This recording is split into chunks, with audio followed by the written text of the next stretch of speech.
Micah, good afternoon. Good to see you again. How are you? I'm doing well, Simon. Good to see you too.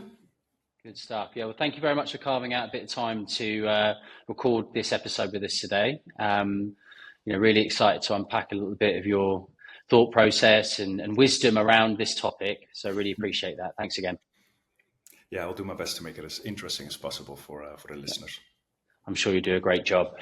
Okay, great. Well, look, people that haven't tuned into this series of episodes before, this is called PodLeaders. My name's Simon Gregory. I'm a director of Thornton Gregory. We're a recruitment company that works with software companies, more specifically MarTech companies. And we work with them to help them kind of find and place mid to senior talent across their go-to-market organizations.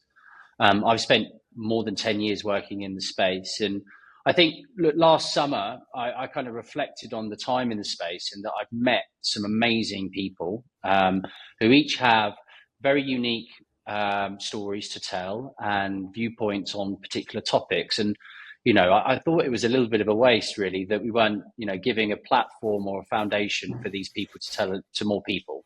So I kind of went through my network and looked at different topics. And if you look through the episodes now, I think we're on our 28th episode now. But if you look through the episodes, we're covering different things in the space around, sales enablement, RevOps, the evolving art of pre-sales, which I thought was quite a cool episode.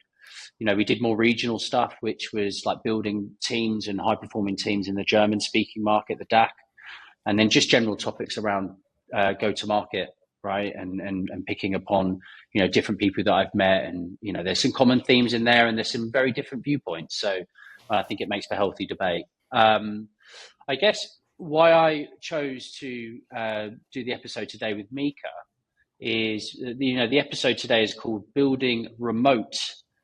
And I say remote with emphasis there, high performing and world-class revenue teams, okay? Because what I find myself is pretty much every day, certainly multiple times a week, I'm speaking to clients and candidates about this topic, whether it be remote, hybrid, and I don't really see office-based full-time, but, that sort of remote hybrid kind of element that's creeping back into the work in a post-COVID world. And, I know that Micah has spent most of his career being extremely successful, building high-performing teams for some very high-profile software businesses, which we'll talk about in a minute, in a remote setting. I think, correct me if I'm wrong, Micah, but initially from Amsterdam, I believe. Correct. Yeah. And then more recently from Barcelona, which I believe you are where we're talking now. So I think this topic kind of does divide opinion somewhat with different companies, and there's different changes of tide around the do's and don'ts, and but what I wanted to try and uncover and unpack today with Micah is just actually some of his viewpoint and how this can really be done at scale, successfully and repeatably within the software space. So, thanks again for joining us and taking the next kind of 50 minutes to talk about this topic. Yeah, so absolutely. Big topics, Simon, and especially I think, these, I think it's going to be highly personal for any company, right? Because I think it really goes with the culture that you would try to instill within the company, and whether or not you feel that, the workforce that you have is actually able to manage a remote position. I also just want to caveat it from the beginning, like, I've always worked for companies where they did have offices. It was very often it was me that was being remote, and part of my teams, they would still go to the office every now and then, but we would give them the option of working remotely versus going to the office. It was very much a decision that was led by the individuals, and I think the tricky part really comes from when you say a lot of companies are divided about it. It's really around like where do we want our management to sit, right? Because I say we, like senior leadership is very often very driving for the culture, and it will instill a certain, norms and values within the company as well. So I'm keen to explore this a little bit further. Yeah, no, cool. No, brilliant. Okay, well, look, Micah, I've given you a very, very, high level intro there, just in terms of why I brought you on. But for people that don't know you, would you mind just giving us a little bit of an overview about your career and story to date? Absolutely. So, Micah Fox, as you already introduced me, I'm as you can hear by my accent, I'm mainly Dutch. I've got a little bit of American in me as well, which changed my E's and my A's compared to my British counterparts. But I actually, where shall I start? Like I come from a very non-traditional background in terms of sales leadership, right? So I studied neuropsychology.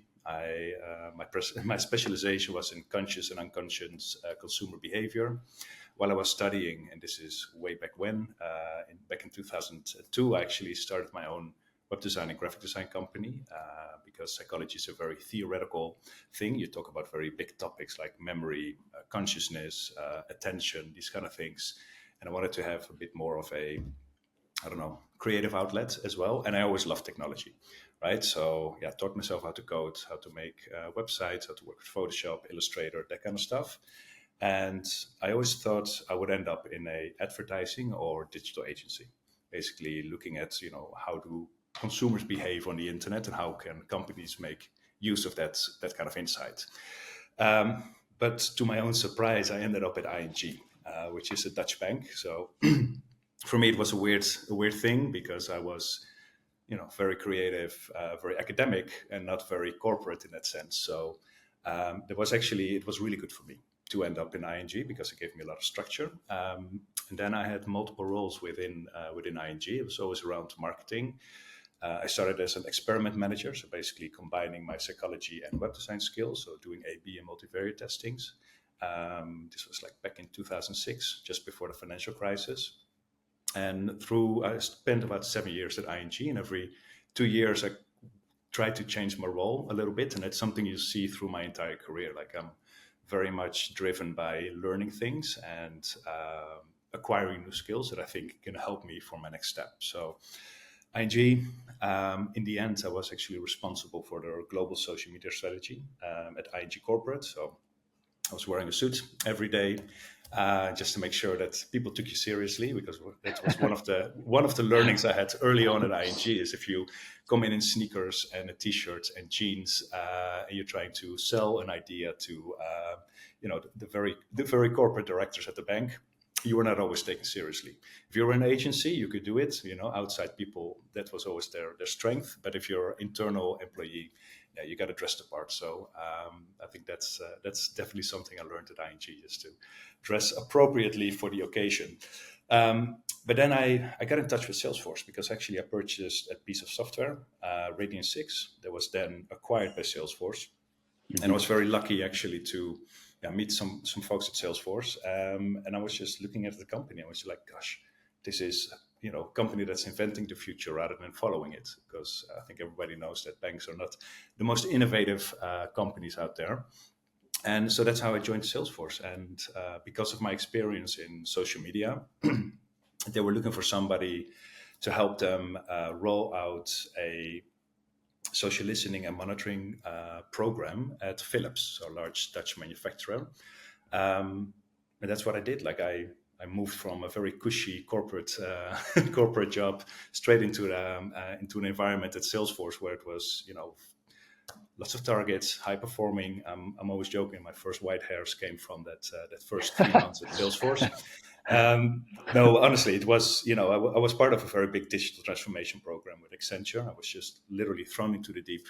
And looking back, like what I did at ING, it was maybe 40% of the knowledge that I had of what I had to do at Philips. So that's actually something that I really enjoy, is having that gray area where you just need to learn on a job, get ramped up super quickly and absorb all the information around you just to deliver a good product or a good service to them. So after working in customer success, because that was the part of Salesforce I was part of at Marketing Cloud, after a number of years, I really wanted to look at something again that would enrich my profile as an executive, and it was sales. So I was lucky enough that there were some people that already told me a while ago, of like earlier in my career, from, hey, Micah, you should do sales. I was not ready for it. Like sometimes my idea of sales was still very much we have a solution, we want to push it to the customer. But being in an environment of Salesforce where it's such incredible, talented and skilled salespeople, I understood, this is like business consulting, right? Because a client has a problem, has an issue. and you're trying to see how the solution that you're selling is the best fit for that specific customer.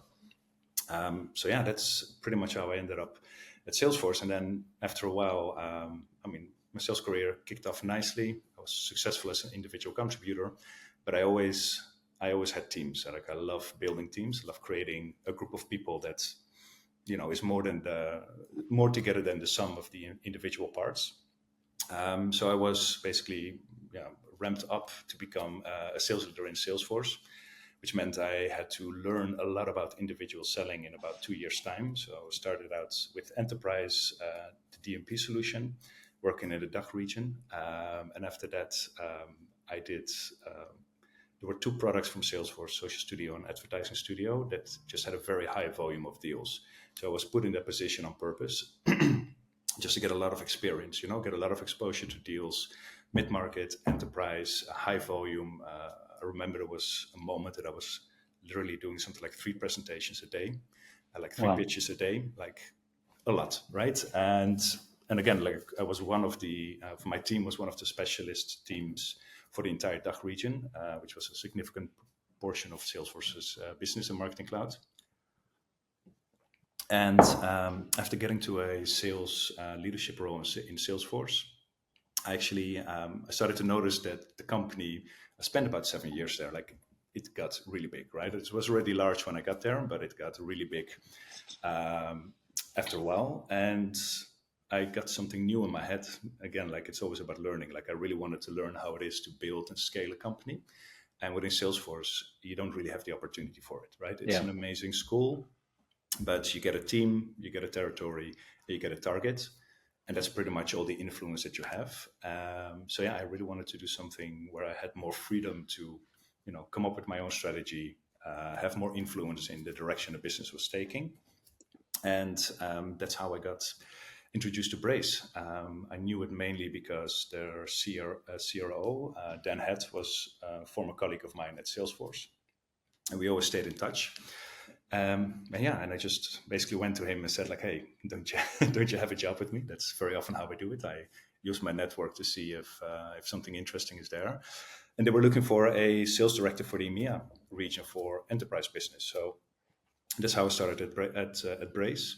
And one of the first things I got to do there is design the operating model and go-to-market strategy for the enterprise business in Europe, which was extremely exciting. I spent, in the end, 4 years at Braze, learning a lot, picking up a lot of different roles whilst you are in that senior leadership role, because it's much more of a scale-up mentality where, you need to go outside of your traditional job description. And now we're here. Yeah, fantastic. And this, looking in the rearview mirror, moving to Braze was obviously a great choice. The company's gone from strength to strength, isn't it? In terms of scale and ARR, and you were there for the public event, no doubt, and played a big part in that. That's great. Yeah, fantastic. Okay, well, look, I always ask people that come onto the show, are there any sort of major key milestones, right, in your career? And if so, like, what do you see as those and why? Yeah, and I think I touched upon a couple of them during my little introduction. And I think, like I said, like, my first job at ING was like transformative for me, right? I really got surrounded by people with very clear plans and a very clear structure, and I was not that super structured. Again, like, I came from an academic world, and it's, you talk a lot, you have a lot of ideas, you have hypotheses, you test them. Like, it's very, very free in that sense. It's not so target orientated as it was at ING.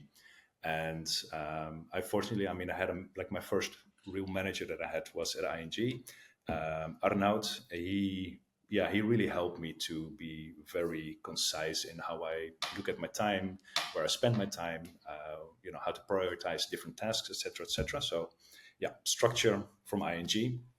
Salesforce, I got thrown into the deep with the digital transformation program, but I learned to work there on the super tight deadlines, multiple cultures, different stakeholders, lots of program management and business consulting. So yeah, very key skills that I was able to leverage later in my career again. And then if I start looking at my second career in Salesforce, it was really around, I came from customer success. I went to sales. That there's a handoff between sales and customer success that sometimes has a bit of a gap, which means that the implementation teams that I was managing were, let's say, caught by surprise sometimes, because there were certain things said that were a little bit harder to realize in reality. So understanding that handoff was super important for me. And like my second career in sales and Salesforce is really around, selling at enterprise level software, super complex deal cycles, the forecasting, but also influencing and presenting.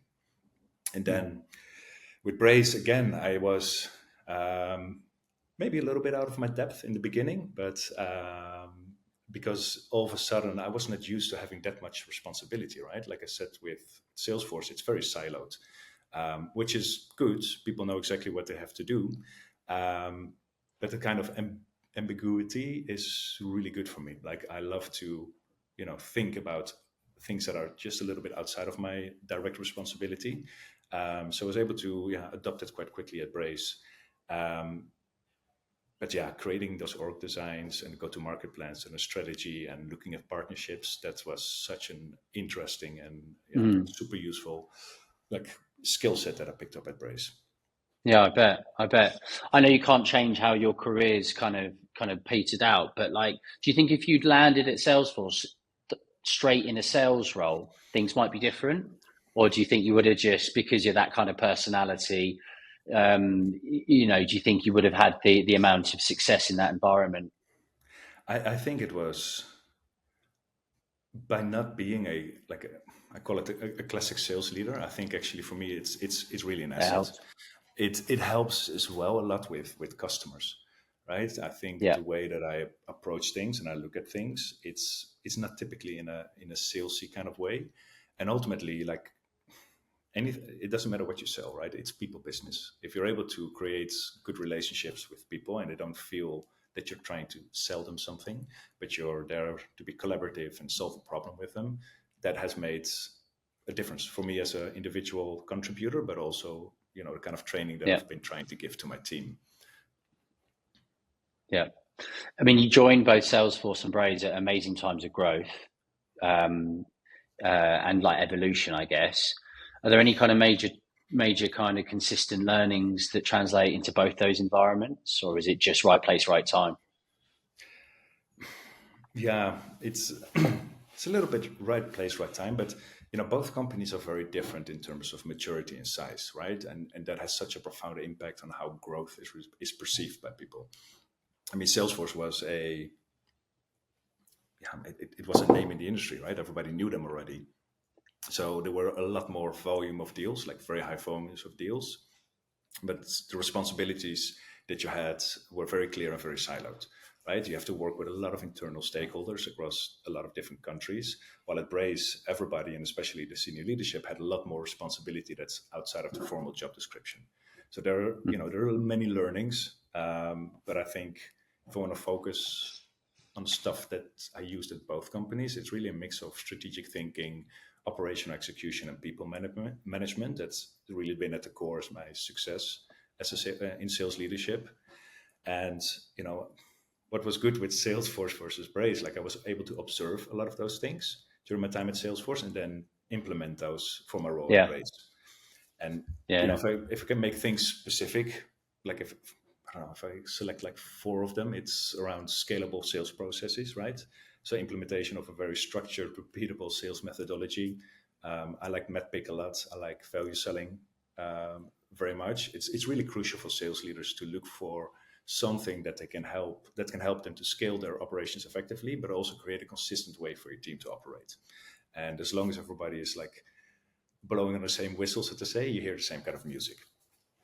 And I think the other thing that I had with both of them was making compelling presentations, making presentations that are highly personalized and relevant for the prospect, but most importantly, show a very deep understanding of the seen and unseen business challenges and problems that your tools can solve for the business. And I think the other one was pretty similar. It's adaptability. It's like you said, both were high growth companies. There's always going to be a lot of internal changes and challenges versus the more macroeconomic challenges. And yeah, I was speak about like keeping your head on the swivel, right? So being able to very quickly pivot your strategies in response to Mm. market changes. And that kind of flexibility is really essential, I think, for sales leaders, especially in today's fast changing business environment. You mentioned that your ING manager and Dan Heads played a part here, but are there any other major mentors or managers that have played a big part in your career that you want to mention? Yep. I I've been really fortunate with people taking an interest in me and helping me. Let me think. Um, I will start with Paul Smith. So Paul Smith used to run the exact target back then when it was acquired by Salesforce. So he hired me into Salesforce, and during my career, he always kept helping me on how to navigate company politics, right? Less on how to sell or how to do things, but really around company politics. And he also offered me the chance to start my sales career. And I mean, that was, yeah, I don't know. I think I've earned a lot of trust from people during my time at Customer Success. But I still remember because I had to do an interview with a sales recruiter at Salesforce, and he was Yep. just like, "I don't understand how you're in this position that I'm interviewing you because you have zero sales experience," All and right. yeah, which was a little bit intimidating for me, right? It was I a big bet. change for me moving from customer success to sales, and then your first interaction with somebody is like, "Yeah, you're completely unqualified to do this." And it's like, okay, shit. But but again, like it's Paul saw something in me. There were other people within the leadership of Salesforce who saw something in me in terms of being able Yeah. to sell. Like another person that really helped me a lot was Joris Schones. He was the RVP for Benelux with Marketing Cloud. And besides him just being an amazing leader and really an inspiration for me, really around how he took care of not just his own sales team, but also all the supporting functions, right? So he would always pull in people from, I don't know, from BDRs, from customer success, from technical support, business consulting, you name it. That was the team. It was not just a sales team. And for me, that really had a profound effect on me, on how I look at building my team, but also how I want to involve everybody around it. And I think, yeah, I mentioned Daniel Head. I mean, Dan is a very intriguing character. Like he has this uncanny ability to see things in people that people themselves don't realize yet. So he was actually the first person to tell me that I should go to sales. And Right. that was like 2 years before I actually accepted for myself, like, okay, I think I can be good at sales. So he's been important in that respect, but also because he's just a sales magician. That guy, Is he it? understands. Yeah, he understands people so incredibly well. He understands how to sell a solution. Yeah, he's always a big inspiration for me. And then somebody else that was important was Russell Howe, and he really taught me how to overcome objections, how to work with data to create super good presentations, but also, and I think this is the main learning I got from him, is how to lead a geographically dispersed team. So having people in multiple regions and still giving them the feeling that everything is connected. And I'll dive a little bit later into a couple of examples from that. Yeah, cool. All right. Well, thank you very much for the intro. I mean, that's great. Sets up for the topic. So, look, from your experience, what sets a truly high performing revenue team apart from the rest? Like, is there such thing as a secret sauce, and if so, what is it? I don't know if it's a secret sauce. Like, I think I always look for a number of different traits when I'm interviewing with salespeople or looking for potential additions to my team. Curiosity is a very important one, and I honestly think, and for me, curiosity is maybe the most important aspect. It's not just for salespeople. I think for everybody, curiosity is important, right? Because Mm, people speak a lot about a growth mindset. That was like the yeah. buzzword for a couple of years. But ultimately, it drills down to curiosity, right? If you are interested, like genuinely interested in somebody else's business, what the problems are, how to achieve it, how what they're trying to do, like the kind of curiosity is I think very important, because it also means that you're willing to learn, right? And you also understand that you don't know everything yet. And that makes people a little bit easier to coach. I think the other part is I see a team as a multi-dimensional puzzle. And I don't know, say, having 5 pure enterprise sellers that have 15 years of MarTech experience in my team, it doesn't work for me. On paper, it looks perfect.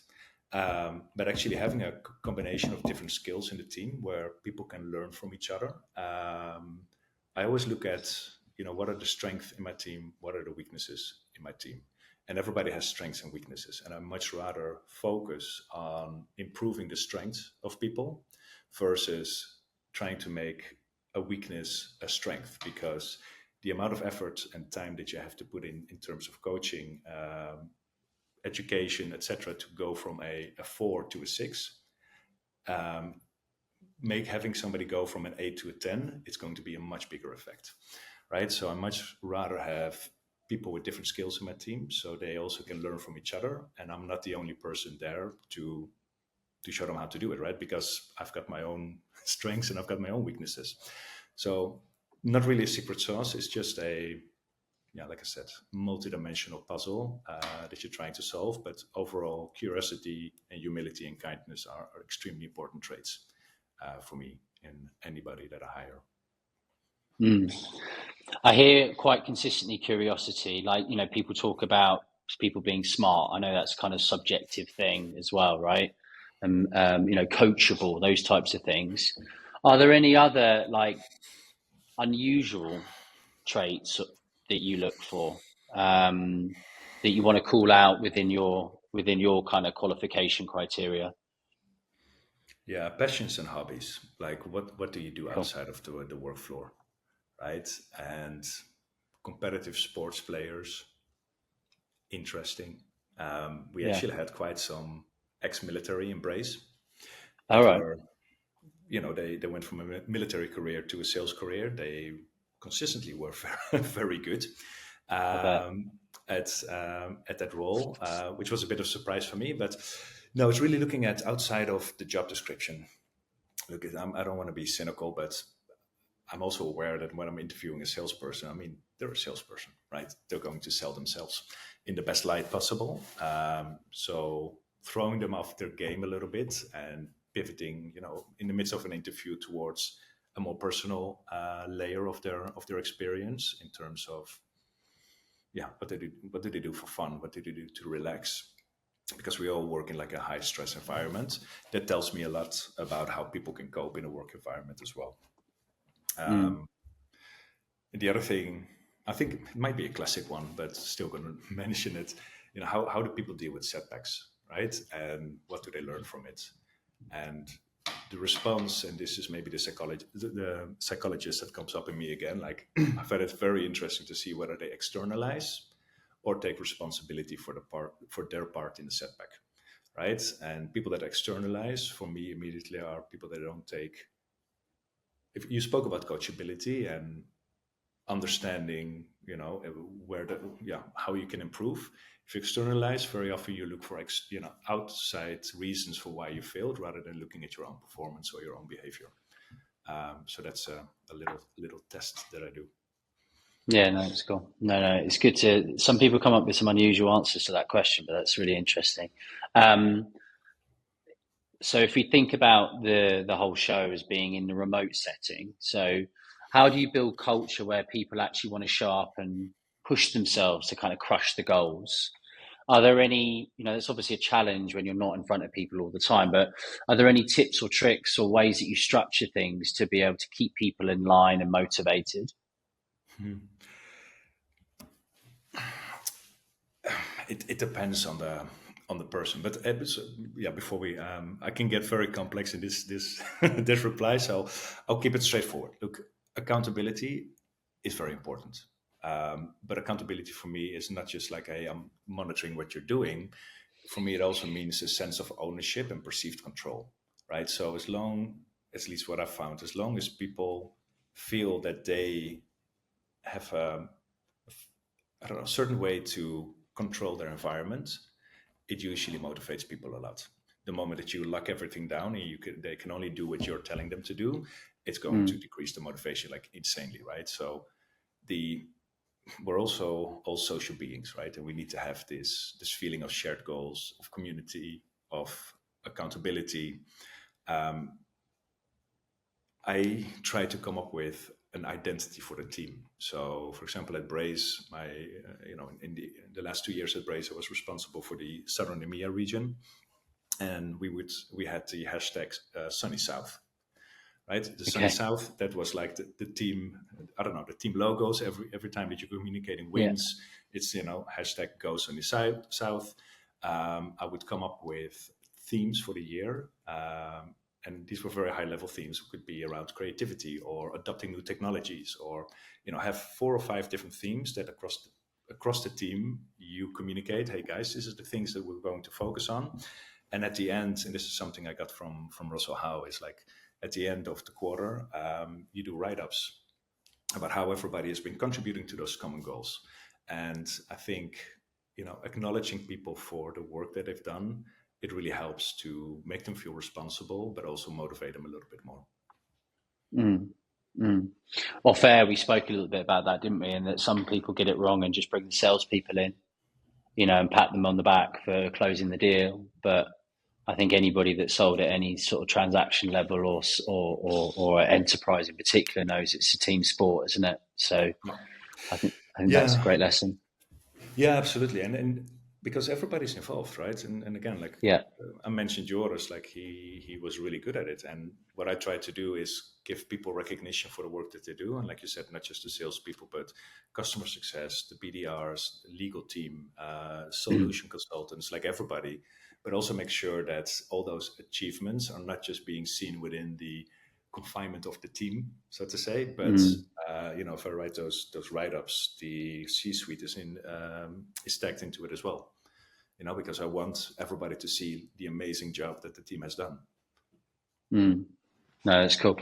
The transition from kind of great or top performing sales rep to sales leader is always quite a difficult thing to do quickly and successfully and consistently. As a coach and a manager and a mentor like you are, how do you help people make that transition? I give them one book to start with. All right. And that's a book that I got from a manager of mine when I was at ING, and I moved from a individual contributor to a team leader. And the book is called What Got You Here Won't Get You There. And it's a very thin book. It's very easy. It's like 80 or 90 pages. You can read it in an afternoon. But it's about a mentality change, right? And the mentality change from going from individual contributor to a leadership position. And it doesn't matter whether it's sales, whether it's customer success or anything, product marketing, doesn't matter. As an individual contributor, you are valued and you get recognition for your contribution. Right. So it's very often it's a very ego-led thing because, you close the deal, you get all the high fives, the amazing stuff, you get the reward for it, et cetera, et cetera. And that's why I think very often you see successful salespeople that get promoted into a sales leadership role. You see them struggle in the first couple of years, more or less. Like I've seen more than my fair share of them. And the important mindset change you need to make is that you have to let go of your ego, right? And what your recognition is going to be. Your recognition is not going to be as flashy and in the spotlight as those salespeople. And you need to get comfortable with the fact of being proud of creating a team that can actually achieve those kind of results. And I think that's the most important mindset change that you need to make once you go from an individual contributor to a leader. That's brilliant. We'd have to tag have to reference the book in the copy of the post when this goes live. That's really cool. Yeah, you can do some Amazon affiliate marketing behind it, Simon. Yeah, great. So in a remote setting, one of the big post-COVID challenges has been ramping of new sales reps. That's the technology. I mean, that's why I did some episodes on Sales Enablement in particular, and people who are in that discipline's viewpoint on technology and that kind of thing, right? But from a sales leadership perspective, what's your kind of go-to strategy about ramping people into the seats? And is there anything that you do slightly differently that really sets them up for success? It Long depends question, where. sorry. Yeah, no, it's a good question, Sorry. and I'm thinking because I take a very personal approach with people, right? So if you have somebody who, I don't know, comes from a competitor from a similar kind of industry like MarTech or whatever, it's going to be less about the product enablement and still product enablement is important, but it's less important, right?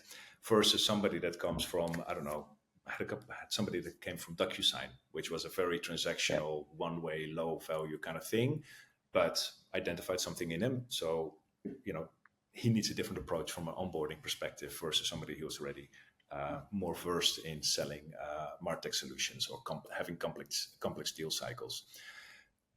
The thing that I had ready for them was a list of people that I thought they should speak with, because I'm like my leadership style is I don't want to be the person that everybody has to rely on, right? And this is it's a completely selfish reason as well. I just don't have the time and the bandwidth to be everywhere all the time. I know there's a lot of like hero sales leaders out there that, like, again, comes back to the mentality change that I spoke about, right? That still want to be in the deal, pushing, like showing that they're the best, or that they deserve to have their role. I rather have people being able to find the information within your organization without going to me, right? And slightly morbid remark I'm going to make now, but like if I don't know, get hit by a tram or disappear for all of a sudden, I don't want the team to collapse, right? They should still be able to continue doing the work that they were doing. And so for me, understanding where you have to go for what kind of information within an organization is extremely important. So I usually have a list of people ready in the first 2 weeks that I want them to have a chat with, interact with, and then ask each of those individuals, who else should I talk to, right? So you create a little bit of a snowball kind of effect, and those people then get introduced to people that perhaps I don't have that much interaction with, but can still be beneficial for them. So yeah, that's like one of the things I always think I do is slightly different than other people. No, that's cool. And then, like, obviously, it's not all roses all the time, but when somebody's maybe not hitting their numbers, how do you handle those difficult conversations? And, how do you sort of approach the topic of trying to turn somebody around performance-wise? Yeah. Again, that really depends on the history of the person, right? If they were hitting the target and all of a sudden they're not, why are they struggling? Like the first thing I always do is just have a conversation with people and try for them to acknowledge that there is a problem. This is a a methodology from therapy, right? If you don't acknowledge that there's a problem, you're never going to get help, or you're never going Yeah. to heal. So first of all, acknowledge that there's a problem. And I still do. I kind of look at performance in a triangle. So one of them is personal brand. How you're interacting with the other people in your organization, with your customers, what do other people say about you, etc., etc. If that's good, okay, great. Then there is the pure performance part. Are you hitting your numbers? And then there is I call it the admin/process part. Like, are you doing the stuff that you need to do in order to be successful, which is outreach, updating Salesforce, making good presentations, doing good customer, account research, doing your territory planning, your territory mapping, etc., etc. That's the other part. And what I see very often is, if the performance is not there, that doing the basic stuff is not there either.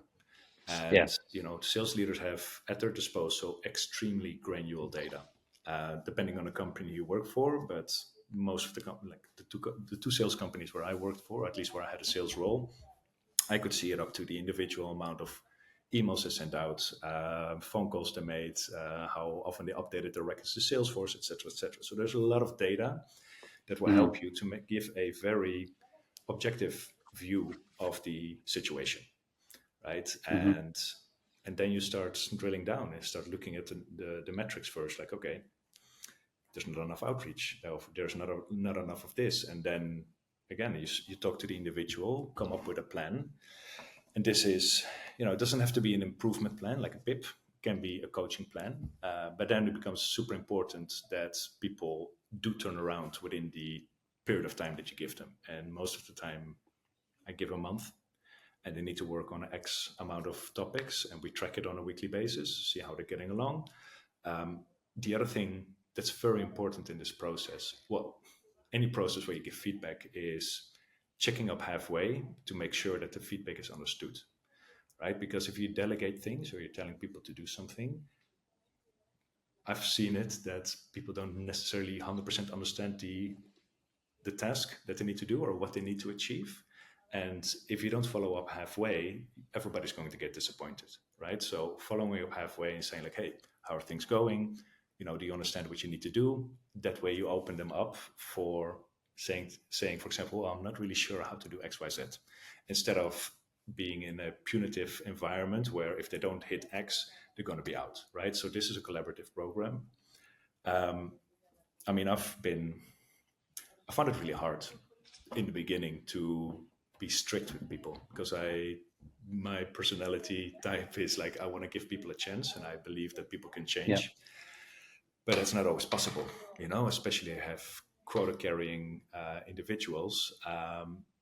And it also gives a message to the rest of the team, right? If you're too soft on the performers, it means that the other people need to step up their game and work harder in order to get the number for the team. So, I spoke a lot about creating a safe environment, accountability, et cetera, but that's the realistic side of it as well. If people are not performing, we give them opportunity to improve. If that doesn't work, you need to let them go, but you need to make the process very quick and don't draw it out too long. So you talked a bit about your psychology background and you being able to connect with people and the empathy that you clearly show as a leader. But if somebody doesn't pick the game up or hit some of those metrics, it's a hard and fast thing. It's quick and decisive. Yeah. And again, like being honest, like that's something that I really struggled with in the beginning. It's never easy, but you just understand the consequences of not taking action, right? Because like I said, it's going to have an impact on me as a leader, because I'm not going to get to my numbers, but also going to have an impact on the team in terms of their motivation to, do their absolute best. And it's not a scare tactic. It's just real. It's we are in a highly competitive sales environment, and we cannot, help everybody all the time, because it's not fair to the people that actually need a lot of they don't need a lot of my support. But my thinking, like how I switched this around in my head, was this is not about the individual, this is about the team. And all the time that I'm spending and I'm trying to coach and help an individual to get to the point where we feel it's acceptable, where it's amazing, the performance is time that I cannot spend with my high performers to make them even more successful. And this comes down a little bit to that strength versus weakness part that we spoke about before, but just on a team scale instead of an individual scale. You sometimes actually don't think about the downstream consequences of hesitation. They always say, like, I can't remember, A players want to run with A players all the time, don't they? Lions run with lions, is that the saying? But like, Eagles that whole, Eagles. that whole, like, any other animals, that whole mentality that if they're being perceived that, the B players or the C players are being kept on, it just drops the overall performance and push, doesn't it? I think Absolutely. Amongst the group. Exactly. And because, salespeople are competitive, and as much as I by default, I don't like stack rankings, but they work. The moment you start doing competitions with, pipe building, and all of a sudden every day you see who's doing what, people just get motivated by it. Yeah. And the interesting thing is the people that don't get motivated by it, those are the ones to have to keep an eye out for. Keep an eye on for. Yeah, everybody's plugged in slightly differently, aren't they? But, you talked about the high performance sports people, and, they've got that kind of innately, haven't they? But, and it's good to have a mixture of different personalities and profiles. But competition, I think, is a consistent theme amongst the top reps I've ever met anyway. Okay, look, we're now 45 minutes. We've got 4 more questions to get through and then a little bit of fun at the end.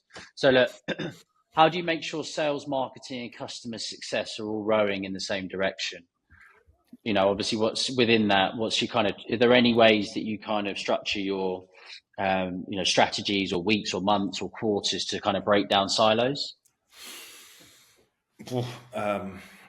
It starts with having shared goals, right? So whether you're using OKRs or something like that, make sure that you speak with your counterparts. Right? I would have at least bi-weekly meetings with the leadership from customer success and from marketing, just to make sure that we had a plan, we have an agenda, whether it was around trips, about events, ABN based marketing, you name it. Everything was broken down into very clear and concise goals. Everybody understood what their contribution, what their team's contribution to it would be, and we would track it, right? And talk about what went well, what didn't went well, and by keeping a very clear, like a close eye on it, it's also you're able to pivot quite quickly and start understanding, like, oh, this is resonating. Because, again, like if you're working across a lot of different markets, what works in France doesn't necessarily have to work in Spain, right? So you need to break it down in terms of a market perspective. And the collaboration is actually quite interesting. So what we did at Braze was we would have country ambassadors. So because we were working across so many different countries, we would have country ambassadors for both customer success and sales. And they would share the breakdown, the goals within a specific country, the events we were running. They would help with organizing it, setting it up, etc., etc. But again, you give people responsibility of doing a little bit extra outside of the normal job role, and it motivates people, and it also helps to have a very good collaboration between the different teams.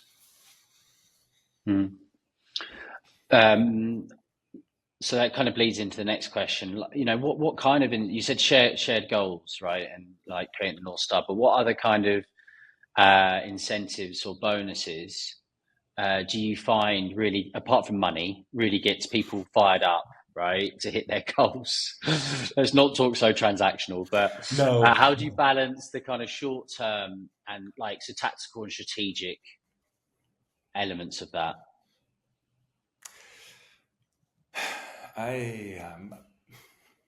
You're hitting on something interesting for me, because spiffs work. They just do. Like, whether I like it or not, because I'm much more for the intrinsic motivation and making sure that people understand the long-term goals and what we're trying to achieve. But if something is failing, you create a spiff around it, right? I don't know, say you are short on pipeline, you give people, I don't know, an Apple iWatch or something else that they, something cool and interesting that they can win, put a competition around it, and most of the time it works a lot. The other part is around compensation plans. So, you already build into your compensation plan the thing that's important for the company. So imagine that, I don't know, you want to balance out your new business versus upsell business. You can do a lower percentage for upsell versus new business. Like there's multiple ways around it. But again, like I just like to make goals with my team saying like, hey, this is what we as a team want to achieve this year.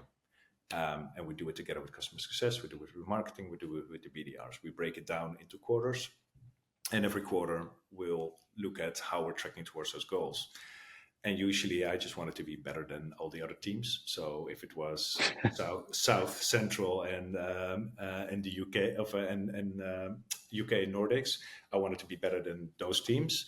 And if that was not working, then I want it to be better as the US or as APAC, right? So, and it was always around the classic metrics, right? So average deal size, pipeline conversion, win rates, etc., etc. But you're not competitive, right?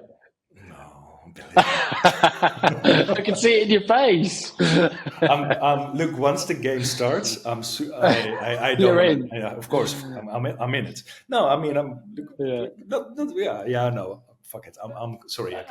I am competitive, yes, but let's call it holistic competitive. Yeah. I understand. Yeah. No, it's cool. I could see the glint in the eye there.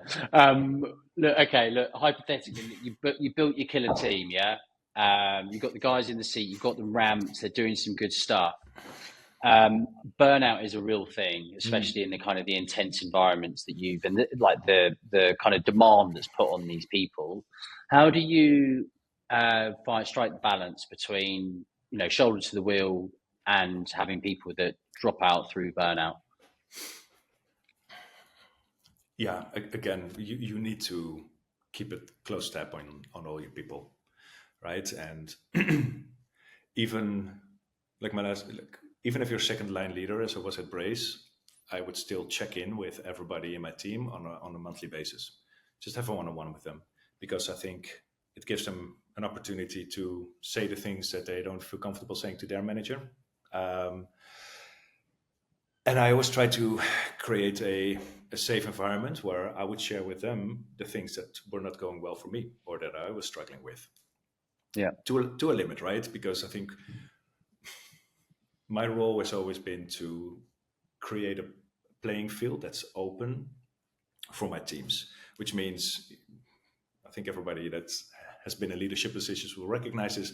You stop a lot of shit coming from above and you filter it out, and you minimize the amount of impact of the pressure that you're getting, right? So you get out of, and I think there's two schools of thought around it. Like some people are saying like no, you need to make those people responsible for all your burdens as well.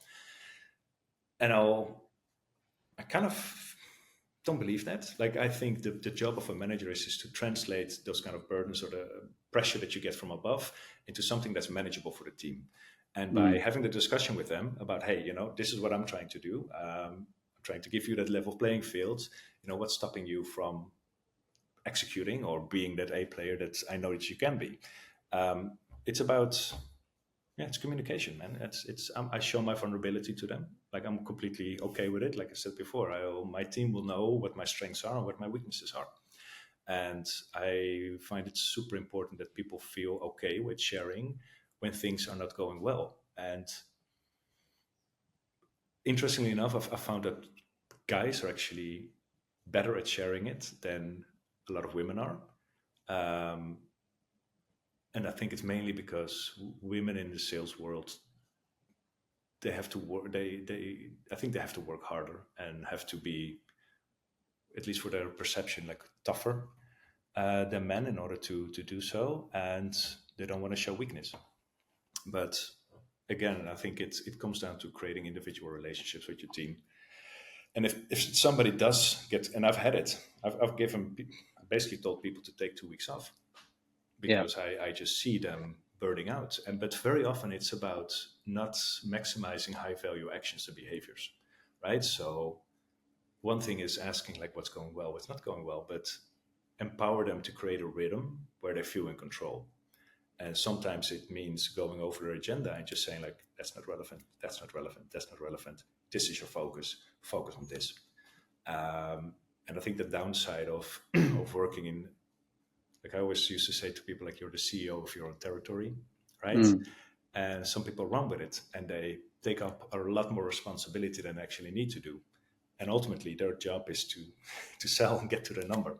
Like that's why I hire you. And I love it that you do a lot of extra stuff to set you up for the future, but it doesn't necessarily mean that it is your job. And then I'm there, or the manager is there to take some of that weight off and let them focus on closing. Okay, cool. So I think we covered the kind of body of the episode there, but we can't get away from that. We're living in a kind of mixed world, right? Where remote and work, office working is still divided. As I said at the top, it's still dividing a little bit of opinion. But what's your experience with managing these kinds of teams as a senior leader?